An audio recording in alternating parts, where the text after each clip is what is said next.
Mesdames, Mesdemoiselles et Messieurs, bonjour, bonsoir et bienvenue sur votre page culturelle dénommée Art Oratoire sans frontières. Je vous espère en très bonne santé de là où vous vous trouvez en ce moment. C'est donc Hébert. Vous avez une prise de parole en vue, un exercice lié à l'art oratoire qui est en vue.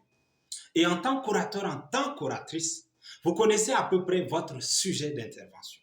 Vous savez à peu près votre angle d'attaque. Vous connaissez les grandes articulations de votre communication, de votre message. Vous avez le plan, vous avez les détails dans ce plan-là. Vous connaissez à peu près l'introduction, le développement, les grandes lignes qui le composent. Vous avez éventuellement une certaine idée de votre conclusion. Vous connaissez aussi à peu près votre public.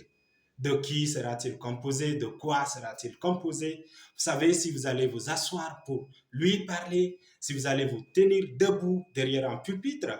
Vous savez à peu près si vous allez utiliser un micro, une chaise, une table, etc. Vous avez les détails qui sont réunis. On vous réveille à n'importe quelle heure de la nuit. Vous êtes prêt, mentalement préparé, psychologiquement préparé, intellectuellement préparé. Votre corps s'est déjà apprêté à pouvoir faire l'exercice de la prise de parole en public. Vous êtes prêt? Mais est-ce que vous avez la voix qu'il faut pour porter votre message, pour véhiculer votre message, votre communication? Le I Have a Dream de Martin Luther King, c'était d'abord la voix qui portait ce discours-là. J'ai parcouru des milliers de kilomètres jusqu'à vous pour vous dire que nous soyons tous ensemble de Thomas Sankara, c'était d'abord la voix. Le Je vous ai compris du général de Gaulle, c'était d'abord la voix. Et on peut citer par exemple Sékou Touré, ses grands discours par exemple, la voix était là.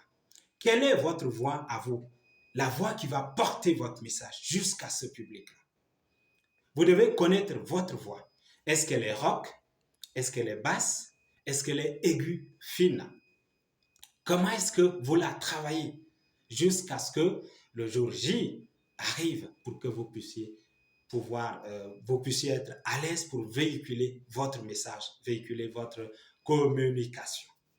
Tant que vous ne travaillez pas bien sur votre voix, le discours peut être super, intelligent, sage, grandissime, éloquent, longuement écrit. Tant que la voix n'est pas au rendez-vous, il sera gâché. Ce moment sera une perte de temps. Et récemment, nous avons assisté à un sommet, nous avons assisté de près ou de loin, j'allais dire, à un sommet qui a eu lieu à Montpellier. Ce sommet qui a réuni beaucoup de jeunes Africains. Les discours que nous avons suivis, écoutés, étaient plus ou moins corrects, éloquents, tellement bien. Mais quelque chose m'a particulièrement saisi en tant qu'orateur, c'est la voix de chacun des intervenants. Je voudrais citer par exemple la dame Elda, son discours qui a été relayé un peu partout, des milliers de fois, et qui est en train encore d'être relayé sur les réseaux sociaux. C'est d'abord la voix, la mise en scène, la maîtrise de la partition. Elle a travaillé, elle a répété, on ne sait pas combien de fois sa partition, son discours, son message avant d'aller là-bas en France, à Montpellier. Je rappelle qu'elle est burkinabé.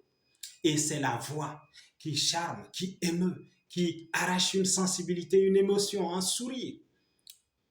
C'est cette voix-là que l'orateur doit chercher. Non pas la voix de Madame Elda, mais la voix capable de porter un discours jusqu'à un certain public.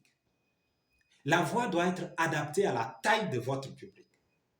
Est-ce que vous aurez 100 personnes face à vous, 200 personnes face à vous, 1000 personnes, 3000 personnes comme à Montpellier, ou est-ce que vous allez avoir un nombre fou, une foule nombreuse devant vous, comme c'était le cas au temps de Martin Luther King avec son discours I Have a Dream. Il avait plus de 200 000 personnes en face de lui.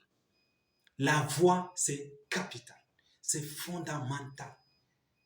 Vous n'allez pas permettre à votre public de vous dire, de vous arrêter, de vous stopper. Monsieur, madame, est-ce que vous pouvez un peu élever la voix?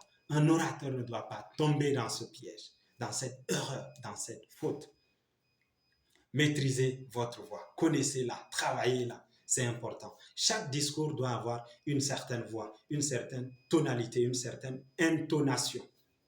Et à côté de la voix, il y a le débit. Le débit qui peut être lent, qui peut être rapide selon le ton du discours qui monte.